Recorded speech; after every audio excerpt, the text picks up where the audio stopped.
404 errors on Shopify usually happen when a link points to a deleted, moved page, collection, product, or blog post. Quick fixes, no code needed. Check and restore deleted item admin, products, collections, pages, blog posts. Click View Deleted, Filter, restore the missing item. Settings, navigation, URL, redirects, create URL redirect.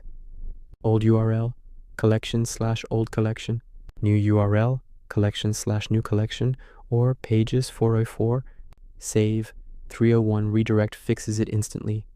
Fix broken theme links, online store, themes, actions, edit code, search for hard-coded links, replace with dynamic ones instead of collection/summer. Resave permalinks, settings, general, scroll to standards and formats. Click save, refreshes handles. Custom 404 page, optional. Online store, pages, create page titled 404, set as custom 404 in themes, customize, theme settings, 404 page.